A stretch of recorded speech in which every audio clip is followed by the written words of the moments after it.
possible.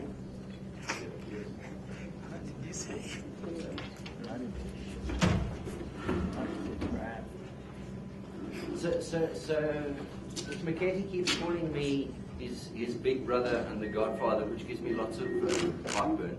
Because I'm actually only 40. Today is my birthday. Wow!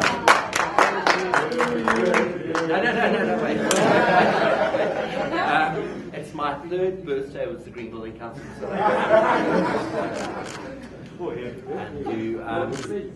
And you know, the career that I came from, 3 years we would still be called a newbie, but in Green Building Council South Africa terms, we're only 7 years old, so it's quite significant. I've been there for almost half the time. So, big brother, I'm not sure. I'm maybe a little brother. How are we doing that? Okay. So why do we get involved in this stuff, and why does it get under our skin? I want to start off with sharing perhaps, I suppose, the right words in epiphany, where for me this whole green building process became very, very real. So last year, that's not working. You don't want to see me, you want to see the slides.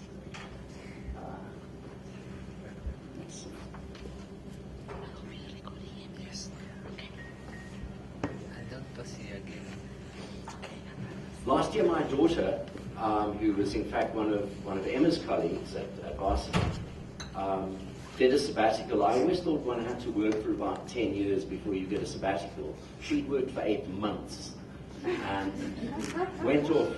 Her dream had always been to travel to Southeast Asia, and she went on a 3-month trip to Southeast Asia. I got and you keep in contact through WhatsApp and what have you. And got the message saying, I don't want to worry you, but apparently there's a big storm coming.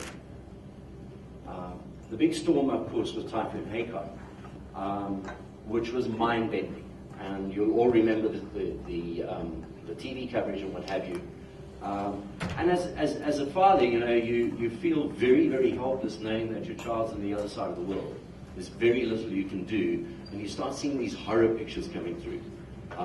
She was quite safe. They were evacuated to a sort of concrete bunker, and and holiday moved on, and she's back home, and life is good.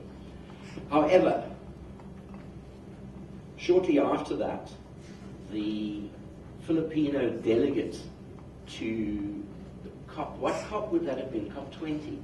COP 19.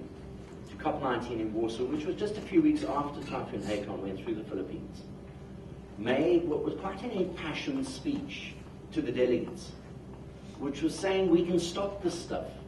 Now, it's science. I'm not a scientist, believe it or not. I'm actually an accountant. But it is established science that as the planet warms, so the incidence of increased tropical storms will increase. That's science. And if you think about it, it's happening. Think about the typhoon that hit the US, Typhoon Haikon,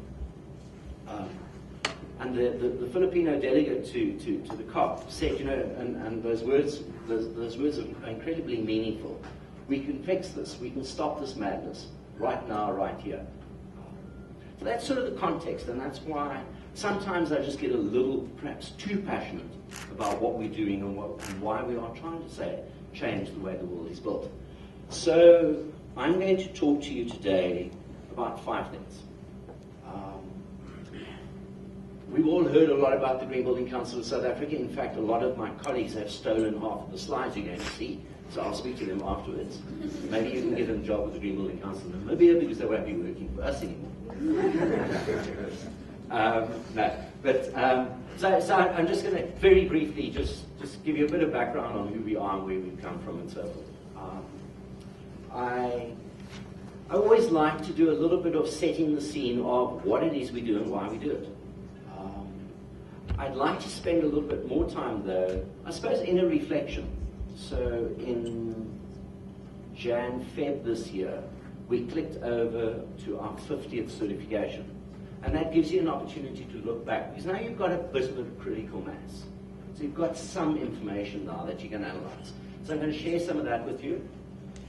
I'm going to do a little bit, just a little bit of crystal ball gazing and saying, so where to next?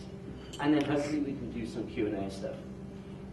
What I did want to say, though, is that we're a really lovely, small, intimate group. So I wouldn't like this to be like a lecture. So I'm very, very relaxed. If you want to ask questions whilst I'm presenting, you know, just shout, throw something at me, whatever. So, okay. So who are GBCSA? That did not work. Sorry, give me a second.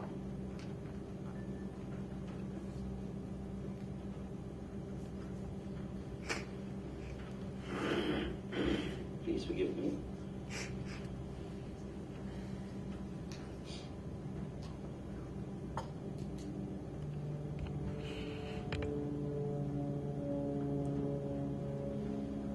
Who are GBCSA? We're a non-profit organization, much like yourselves. We were formed just on 7 years ago. We have 1,200 members. Our members are corporate members. We have a reach of near as damn it 10,000 people. We try and do two things, and I'll talk to that in a bit more detail later on, but you try and create the context for why are we doing this, and then we do a little bit of the how stuff. So why you want to do green building, how do you do green building? Our board is a big board. We have, Mr. McKetty, we have 20 directors, which is very, very intimidating for me. I have a board meeting next Thursday, and being in front of 20 people is very, very complex, because everybody wants to say something. But they are representative of almost all facets of our industry. So from the public sector, through to professional services organizations, through to product, through to property investors and finance houses. One of the things we're really, really proud about, and in fact, one of the reasons why we've been engaging with the Namibian Green Building Council so closely, is that we do see a sort of, what I think is a bit of a special, an added layer of purpose. We, as the Green Building Council of South Africa, were very, very fortunate in that when we envisaged this 7 years ago, the Australian Green Building Council were enormously generous and said, take whatever you need. So the Green Star rating system, they said, adapt it, use it with pleasure. Many of their training programs, they just made it available, said adapt it, use it with pleasure. How membership was put together, how sponsorship was raised, all of that stuff. And we see as one of this other layer of special purpose, that same responsibility in Africa to, I think we've all seen or heard of the movie Pay It Forward. So it's like a bit of a pay it forward. Australia never asked for anything from us, and we're certainly not asking for anything from the Namibian Green Building Council. It's our privilege to be able to assist you in that journey.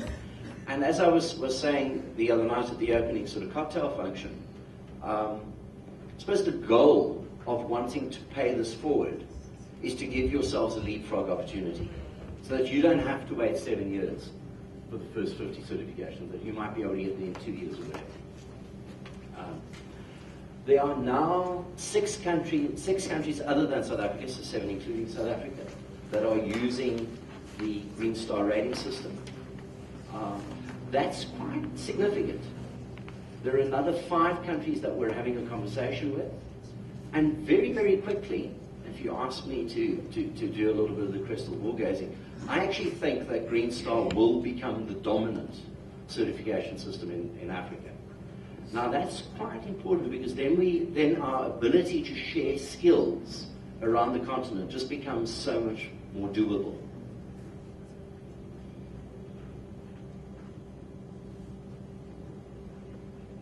And you saw that slide the other day. So this is what I refer to as a big, hairy, audacious goal.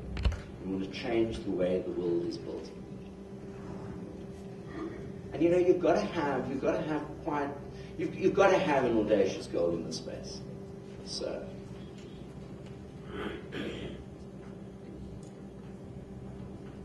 So I said I want to come back to what we do.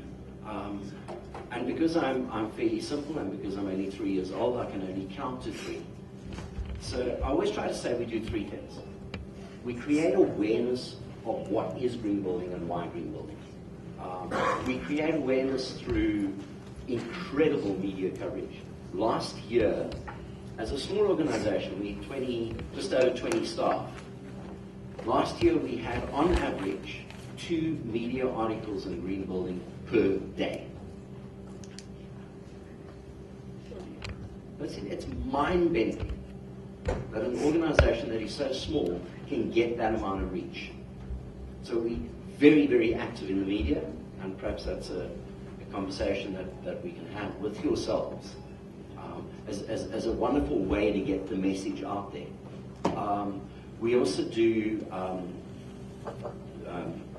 lots and lots of training courses. You know about our education space. You've done training yourselves.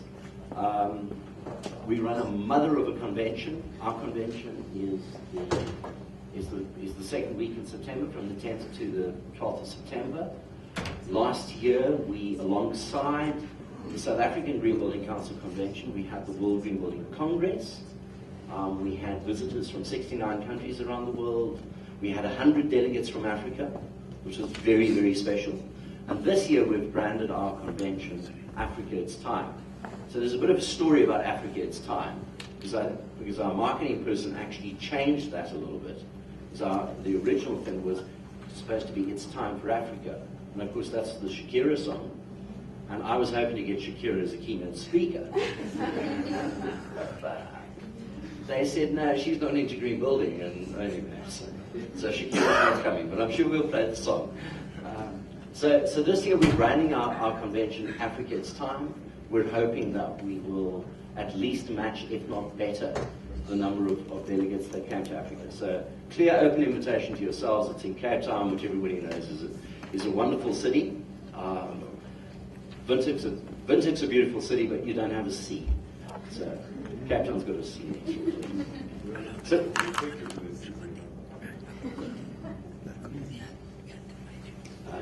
and why do we do this? So we do this because the talk shops are just not working.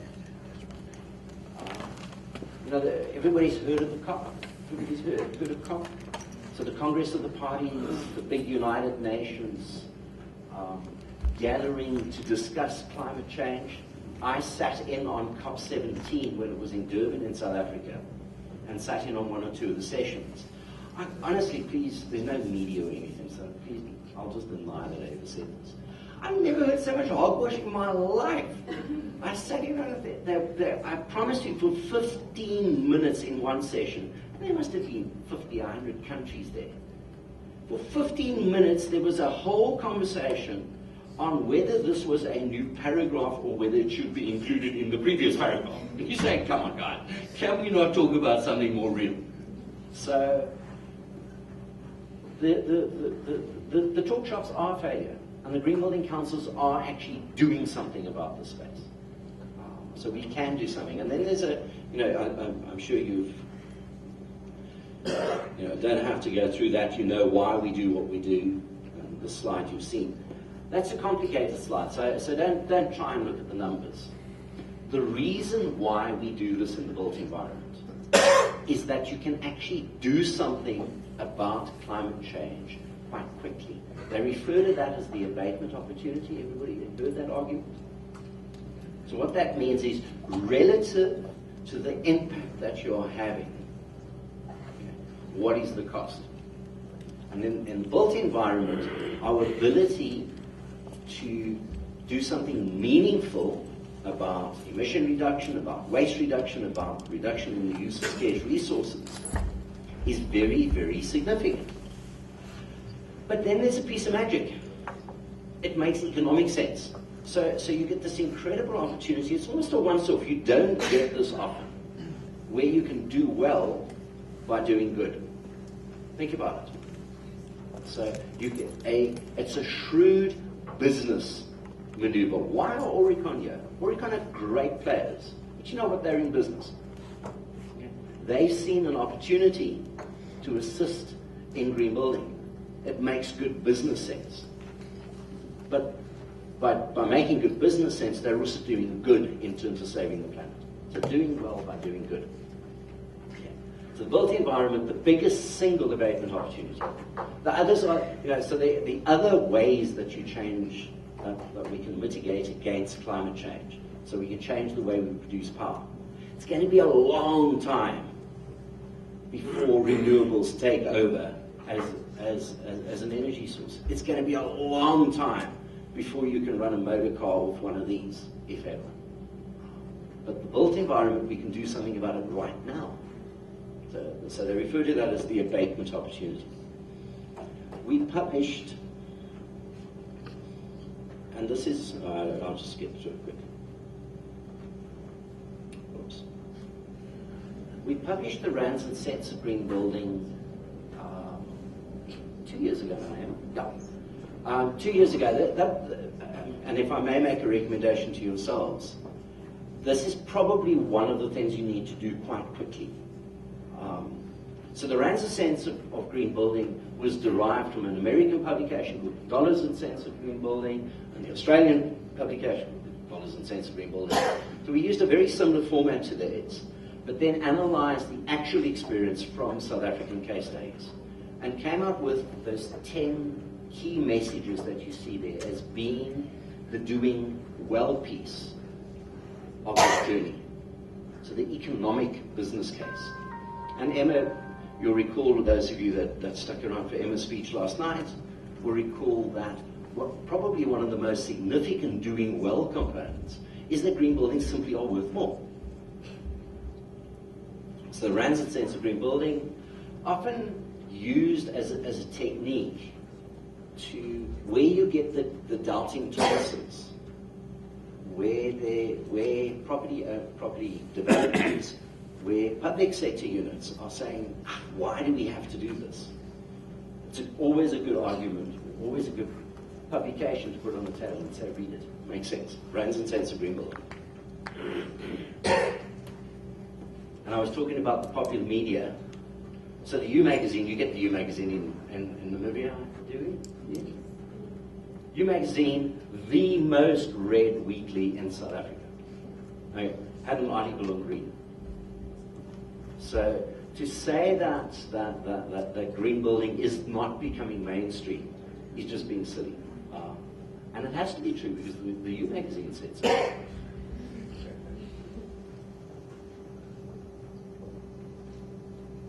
So the first part of what we do is creating this awareness. And we do that through media, we do that through education, we do that through our convention. The next thing we do is a little bit of the how green building. Okay. The how green building is encompassed in the certification system. You've heard lots and lots about Green Star, and specifically Green Star South Africa, and you now have your own adapted version of Green Star South Africa. So what perhaps is being missed, though, is there are actually, believe it or not, we already have effectively 8 rating tools out there. And just to give you an idea of the pace of how fast these things move, when I joined the Green Building Council 3 years ago, we had 2.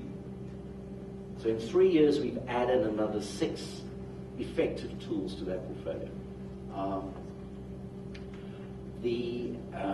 Glenn, you're going to be pleased that I put existing buildings right at the top because I know it's one of your passions. But existing buildings and interiors, and sitting in between existing buildings and interiors is what we're calling the energy and water benchmark, or an energy performance indicator.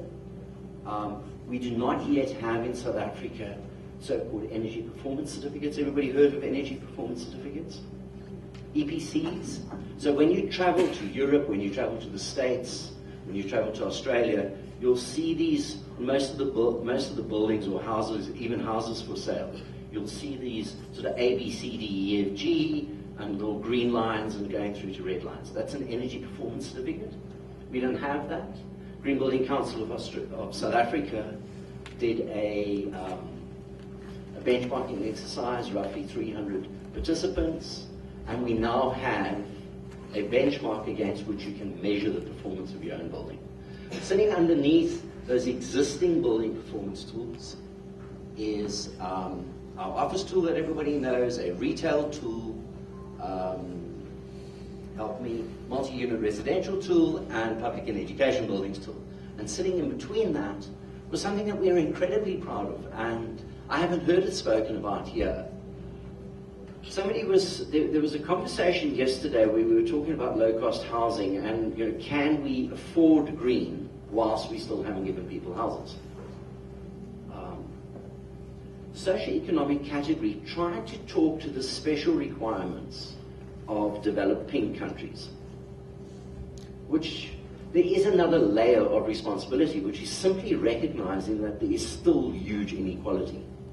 So we added into the rating system in South Africa and simultaneously made a framework available for other developing countries to add into their own rating systems, a so-called socioeconomic category. So you know, you normally have energy and water and materials and innovation and environmental quality. So we've got an additional category now that at this stage is still voluntary, which is called socioeconomic. And socioeconomic category simply tries to say is how have you, as a property developer, used the development opportunity to address inequality? So has your building created jobs? Has your project transferred knowledge and skills? Has your project sourced its materials locally? So and I haven't heard that mentioned. Please, guys, you know, our website is where everything is. Go and play around with it. It's actually a very, I think, takes our Green Star system, takes it leaps ahead. What's the right word? Takes it far ahead of some of the other rating systems out there. I never like to think of rating systems as being a competition. Everybody's trying to do more or less the same thing. So it's not a competition, and I would hate to allow you to think that's what I'm saying. But socioeconomic category is something that does add a layer of a very real and very special opportunity for developing countries. So remember that again was a bit of the how. I don't need to do this, you've seen this.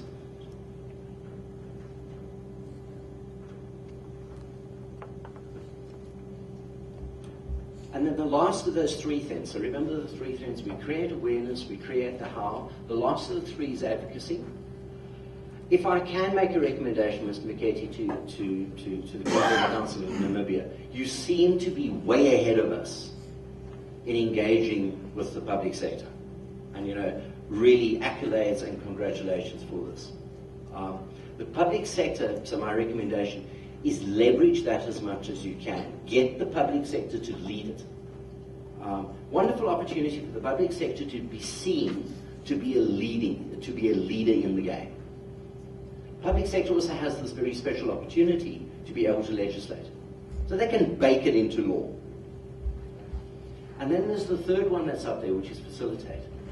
The public sector holds a very special space because they can bring the private sector and the public sector together, and they can make things happen.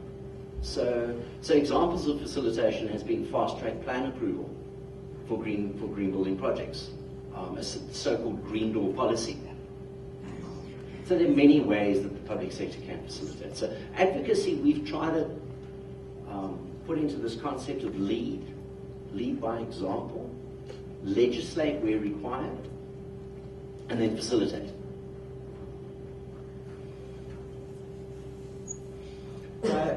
Next thing I wanted to talk about was, you know, the proof has to be in the pudding.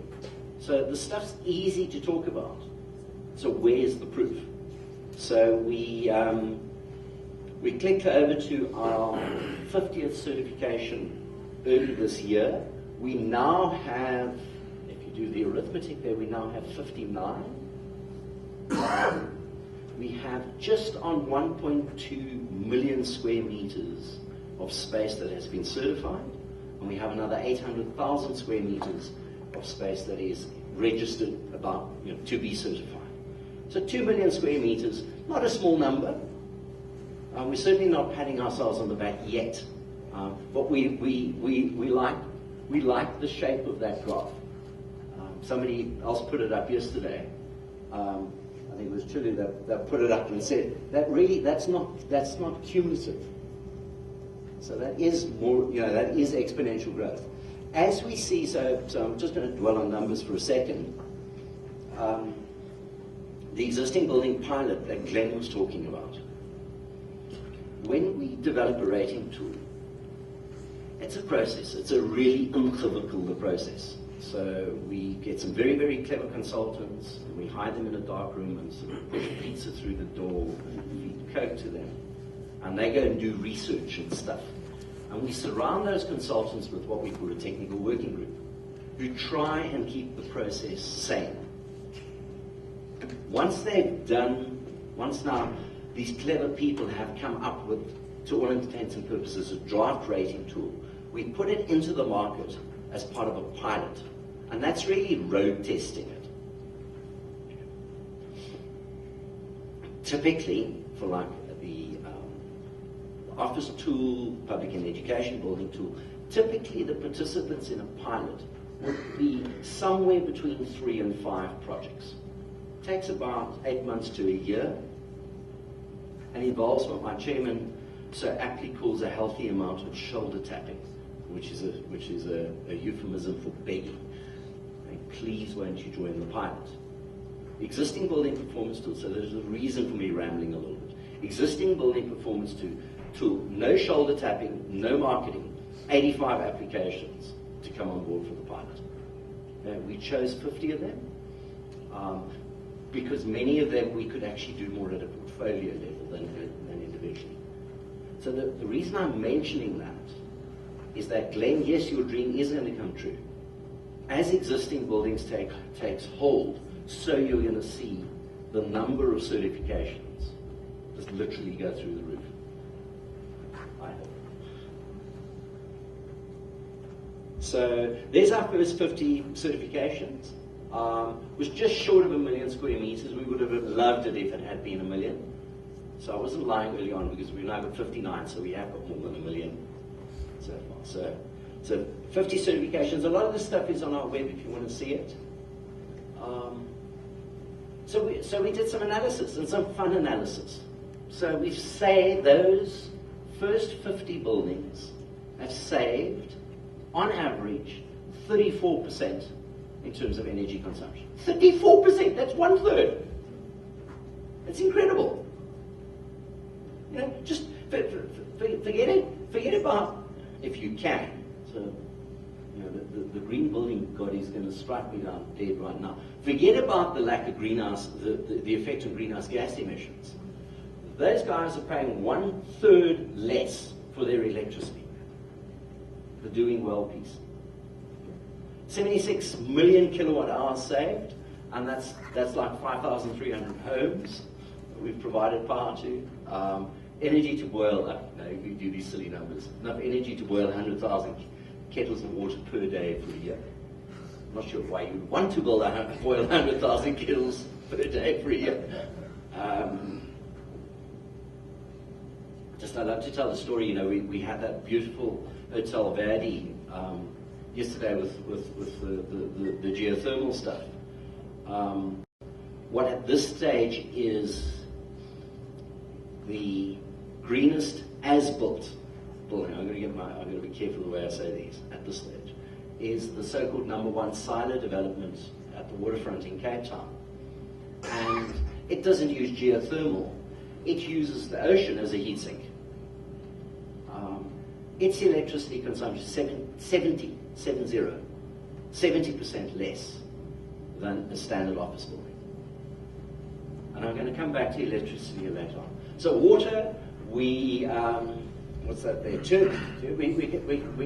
We've saved enough water to give everybody in South Africa drinking water for 1 day, 2.5 liters per day. So, huge one, 48%. I mean, these are not small numbers. These are real scale numbers. And this is no longer theory. This is done. The lovely opportunity, once you've done these first 50, to now have case studies that you can refer those doubting Thomases to. Some of the other stuff, save 6,000 flights from Joburg to Cape Town, taking 28,000 cars off the road. 57%. And what I love is that 50% saving of construction waste to landfill. Still, the construction industry is the biggest contributor to landfill. So very, very meaningful. So anybody that says green building doesn't make sense, candidly doesn't know what they're talking about. Don't be nasty to them, but use the opportunity to tell them why it actually does make so much sense. And it's not, again, it's not a could be. This is done, it's demonstrated. So this is baked in. So Emma spoke a little bit about this yesterday. IPD, you heard me mention IPD. IPD is the International Property Data Bank. And they put this out earlier on this year, showing that in Australia, because we don't have the stats in South Africa, but showing that there's a clear relationship between the returns that come from green building portfolios versus not green building portfolios. I'm going to come back to that point as well. So, 7 years in, yeah, you know, maybe you think it's braggadocious. 7 years in, I think it's a good story. I really do think it's a good story. I think that we've got something as an entire industry that we can be very, very proud of. So I now want to speculate a little bit. What's next? So you don't know these guys here. Eskom's not a very loved bunch of people in Cape Town, in South Africa. We had what was effectively an election increase in the price of electricity 2 years ago. So our electricity went up 8%. Eskom is technically bankrupt as a result of that. They are with our energy regulator right now asking for a bigger increase. And I'm gladly taking bets that it's going to be north of 20%. It's certainly going to be double digits. Just a silly anecdotal story. We have in South Africa, I don't know, Dr. McKetty, whether you have these. Do you have any peaking stations here, Glenn? Yeah. So gas-fired turbine stations? You could call a hydro a peaking station, perhaps. Pump storage? No. They just run it at night during peak. Okay, so they're trying to they load shift. So peaking station is basically a set of huge, really great big diesel generators. And they're big. We have a couple of peaking stations, and peaking stations are designed to handle a peak. That's why they're called peaking stations. Okay? Peaking stations are running 24/7. They're never designed to run 24/7. Peaking stations cost about R3 a kilowatt hour to produce electricity, and Eskom sells it to us for R1. You do not need an MBA to figure out that that's not a great business model. So watch this one. The electricity price increases in South Africa. We've got two mother power stations that are already like 2 years late. Whether they're ever going to come on stream, God alone knows. Price of electricity again, I think is going to become a factor. We also had last month, in fact, we had our first electrical blackout in a couple of years, so-called load shedding. And that shows that, where the grid is under that amount of pressure, the only thing they can do, because that's the only thing they understand, is add capacity. And capacity costs huge amounts of money.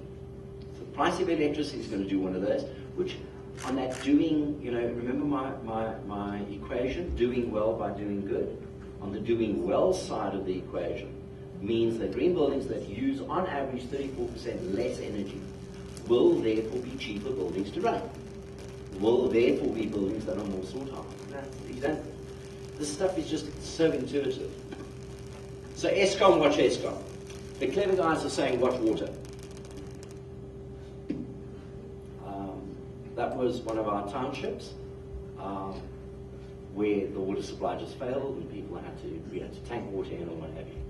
Watch water.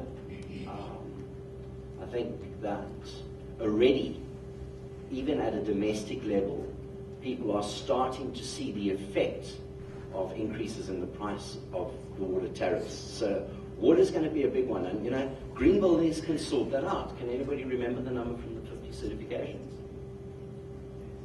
There we go. So 48% saving from water. You saw this. So remember, I'm now talking about the future. And you know, Glenn has referred to this as being his sort of favorite in the rating game.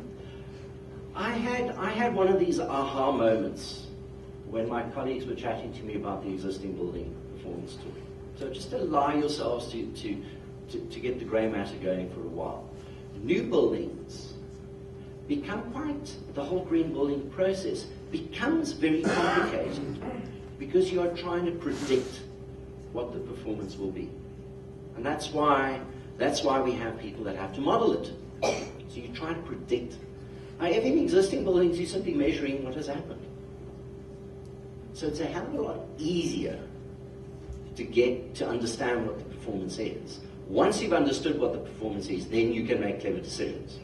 So do I differentiate my portfolio, my property portfolio, on being cheaper to run and therefore able to attract higher rentals? And I can demonstrate it. Or do I have to reinvest in my portfolio because its energy consumption and its water consumption is not great? In worst case, do I get rid of it? So existing buildings to me we talk about it as being the game changer. And again, I don't want to dismiss the great work we've done in those first 50 certifications, but it was always going to be a niche market. The mass market becomes the existing building performance tool. So watch this space very, very carefully. I'm so happy, Glenn, that you've got one of the pilots. It's an opportunity to then, I suppose, at high speed, do a local adaptation of it and then roll it in Namibia. And that's, again, sort of the point I tried to make earlier on. That creates the opportunity for you to leapfrog these 7 years. You don't have to wait 7 years for an existing building performance tool. You can actually get there in a year. I've spoken about these. So McGraw-Hill, just pick up some of the stuff there. But McGraw-Hill is an international consultancy that looks at what property companies are up to. Their research showed that in South Africa, the share of firms that were highly dedicated to green building share of firms in South Africa that are doing green building was growing at a faster rate than anywhere else in the world. Sort of almost this perfect set of forces to create the veritable perfect storm for us. Right thing to do, lower operating costs. More than 2/3 felt that green building certifications gave them a competitive edge. It talks directly to the work that Emma did. So PRI. Flip to the next slide. PRI is the principles of responsible investment. Any guys in the room that know about the investment community, what I call the owners of capital, or the representatives of the owners of capital. So these are the guys that are managing your pension funds, the big money. They have just on 1,300 signatories and have 35 trillion, that's 12 noughts, US dollars in assets under management. That's a big number. Why am I even talking about principles of responsible investment?